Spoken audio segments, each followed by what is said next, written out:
Lunes 11 de noviembre de 2024.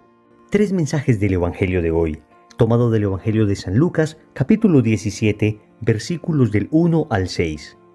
En aquel tiempo, dijo Jesús a sus discípulos: Es imposible que no haya escándalos, pero hay de quien los provoca.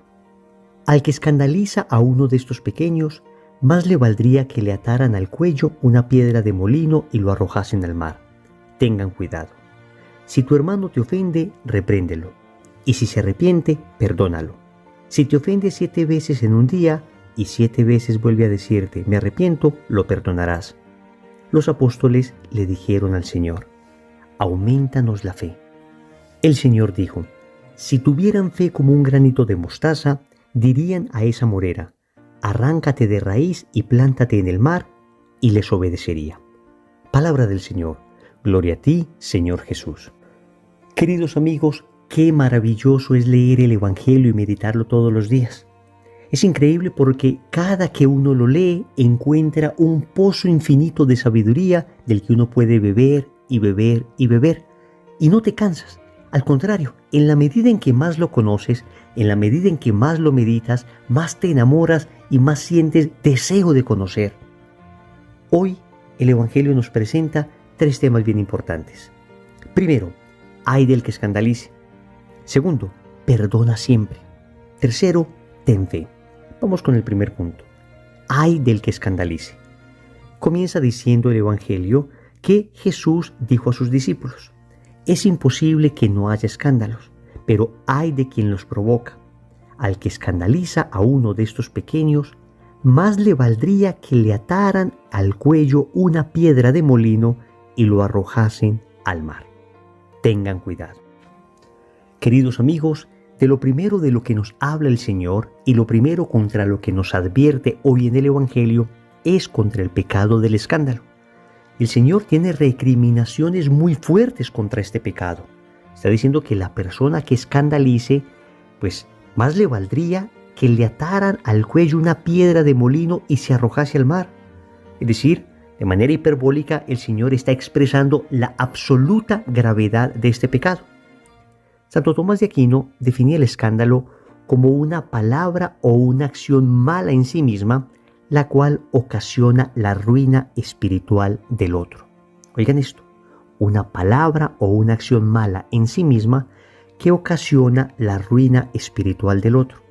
Entonces por eso es tan grave el escándalo, porque cuando uno peca, pues de alguna manera estás causándote tu propia ruina espiritual. Pero cuando uno escandaliza, es que está cometiendo un pecado que además le está causando la ruina espiritual a otras personas, de varias formas. En primer lugar, dando mal ejemplo. El pecado del escándalo desafortunadamente se transmite por el mal ejemplo.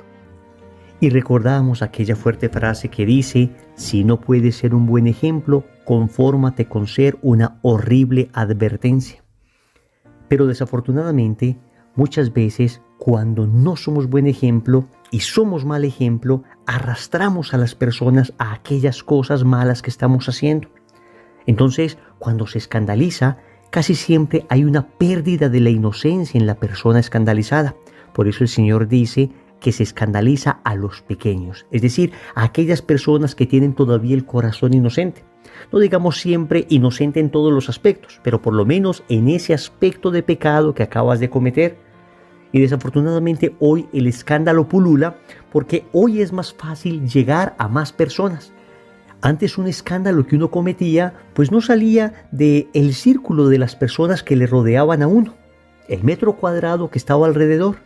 Pero hoy con el tema de las redes sociales, hoy con el tema de la internet, hoy con el tema de los videos, es que hay escándalos que pueden llegar hasta los confines de la tierra. Por eso es todavía más delicado. Y por eso debemos ser muy cuidadosos con lo que publicamos en nuestras redes sociales para no llegar a escandalizar a las personas. Y repito, podemos hablar de cualquier tipo de pecado que tenga esa capacidad de quitar la inocencia a otras personas. Claro que los pecados que tienen que ver con la lujuria, pecados como la pornografía, pecados como el exhibicionismo, son gravísimos. Pero también esos pecados de apoyar personas perversas, aplaudir malas acciones, o cuando nosotros, por ejemplo, tenemos alguna posición que nos propone como un ejemplo a seguir, y luego en lo que decimos, en lo que publicamos, somos extremadamente ligeros y terminamos a veces faltando a la caridad con una facilidad sorprendente. Esto, amigos, escandaliza a los más pequeños del Señor. Por consiguiente, debemos ser prudentes. Por supuesto, no pecar de ninguna manera. Pero desafortunadamente, al ser débiles, sabemos que seguimos cayendo al menos en algunos pecados veniales. Entonces, además de luchar contra el pecado, debemos esforzarnos porque aquellos pecados que desafortunadamente seguimos cometiendo no terminen escandalizando a otras personas. Segundo, perdona siempre. Sigue el Evangelio diciendo: si tu hermano te ofende, repréndelo, y si se arrepiente, perdónalo. Si te ofende 7 veces en un día y 7 veces vuelve a decirte me arrepiento, lo perdonarás. Amigos, sabemos que en la Sagrada Escritura el número 7 está asociado a la perfección. Entonces el Señor aquí no está diciendo solamente que cuantitativamente debemos perdonar 7 veces en un día. El Señor está hablando cualitativamente. Es decir, debemos tener una disposición permanente a perdonar siempre. Y aquí se nos ofrece siempre una dificultad, y es el tema de perdonar a personas que no están arrepentidas, o perdonar a personas que recaen una y otra vez en aquellas faltas que nos generaron la herida. Yo recuerdo que en algún retiro espiritual, una señora me decía que no quería perdonar a esa persona que le había hecho daño. Y yo veía en la señora un gran corazón. Y después de hablar mucho tiempo con ella, me decía que ella estaba dispuesta a sacar de su corazón ese resentimiento, esa rabia que tenía hacia esa persona que la había herido tan profundamente, pero que no estaba dispuesta a retornar con esa persona. No estaba dispuesta a volver a exponerse para que esa persona le volviera a herir, que por esa razón no perdonaba. Entonces, le tuve que aclarar algo que les quiero aclarar a ustedes. Perdón no necesariamente es sinónimo de reconciliación. Nosotros debemos perdonar siempre, es decir, sacar de nuestro corazón todo sentimiento de odio, de resentimiento, de ira, todo deseo de hacer mal o todo deseo de que le hagan mal a esa persona que nos ha herido. Eso debemos hacerlo siempre, sacar de nuestro corazón todo ese tipo de sentimientos que intoxican nuestra alma y nos incapacitan para amar. Pero lo que no siempre se podrá hacer es reconciliarnos con esa persona. Es decir, volver a entablar la relación que teníamos antes con la persona que nos ha herido. Y la razón es lógica. Perdonar depende exclusivamente de la gracia de Dios en mi alma. Es decir, es una decisión que yo tomo ayudado de la gracia.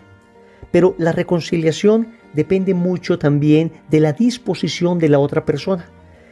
Y cuando la palabra de Dios nos exhorta permanentemente a perdonar, no nos está diciendo necesariamente que debamos volver a exponernos a una persona que desafortunadamente sabemos nos va a seguir hiriendo. Atentos. En la medida de lo posible hay que tratar de perdonar y reconciliarnos con esa persona, pero habrá situaciones donde no será posible.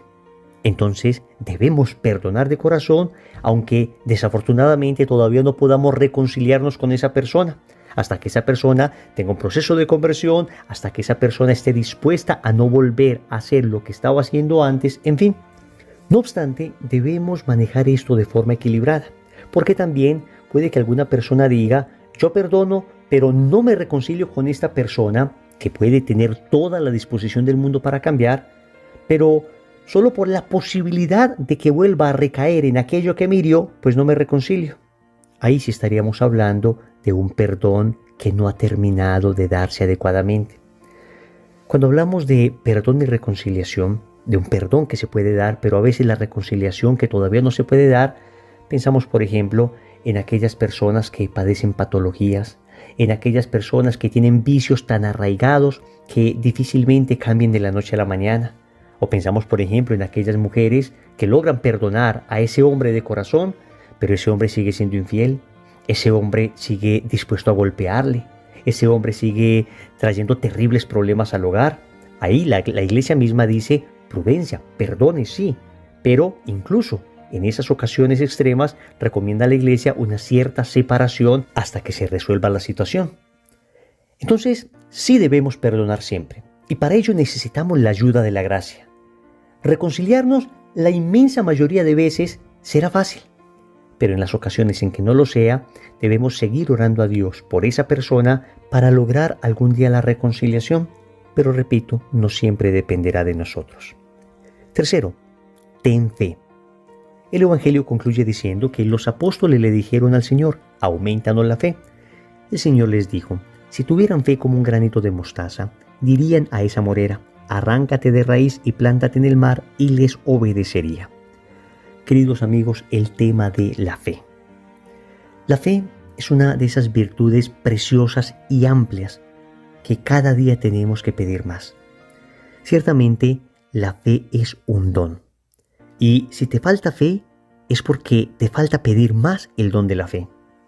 Y si tienes crisis de fe, no te preocupes. Signo es de que tienes fe, porque solo tienen crisis de fe las personas que tienen fe. Lo primero que debemos entender entonces es que hay que pedir a Dios el don de la fe. Hay que decirle al Señor, ayúdame, quiero creer más. Creo, pero aumenta mi fe. Concédeme el don de creer. Pero también la fe es alimentada por el verdadero conocimiento. Un conocimiento recto, un conocimiento orientado a la verdad, ayuda a incrementar la fe. Entonces, el conocimiento de la palabra de Dios, al ver su consistencia, al ver cómo la palabra de Dios se cumple, al ver cómo la palabra de Dios nos transforma, pues esto va aumentando la fe en nosotros. La participación asidua en los sacramentos es un camino para aumentar la fe también. La estamos pidiendo como don, pero también nos estamos preocupando por alimentar esa fe, esa semilla de fe que ya hay en nosotros. Quien procura comulgar frecuentemente, quien se confiesa con frecuencia, quien se esfuerza por tener los sacramentos necesarios en su vida. Digamos, por supuesto el bautismo, pero luego la primera comunión, la confirmación, el matrimonio. Son personas que van creciendo progresivamente en la fe porque la han ido alimentando, porque han ido preocupándose por cultivar este don tan valioso. La fe también hay que agradecerla. Pocas veces escucho cuando la gente da gracias que agradezcan por el don de la fe. Amigos, creer es un don. Cuando uno se encuentra con personas que quisieran creer, pero no tienen fe, quisieran creer porque encuentran en las personas de fe, en las personas de auténtica fe, serenidad, amor, un regocijo interior, una paz inamovible, y en cambio sus vidas son una completa agitación, son angustias persistentes que no encuentran ningún sosiego. Cuando encuentras esas personas, entonces interiormente elevas un himno de alabanza a Dios y le dices, gracias porque me has permitido creer. Gracias porque en los momentos difíciles yo tengo a quien acudir. Gracias porque en los momentos duros de la vida que todos tenemos, yo tengo en quien refugiarme. Estas otras pobres personas no tienen en quien refugiarse. El que está demasiado centrado en sí, el que ha tenido demasiada confianza en su dinero, en su propia inteligencia, en sus propias capacidades, cuando todo eso se inunde en la vida, cuando todo eso se anegue, cuando todo eso les falle, ¿en quién van a confiar? ¿Quién les va a ayudar? Amigos, tener fe es una riqueza. Por eso, pidamos el don de la fe y cultivemos el don de la fe. Oremos. Amado Señor, hoy te quiero suplicar de manera especial que me cuides de escandalizar.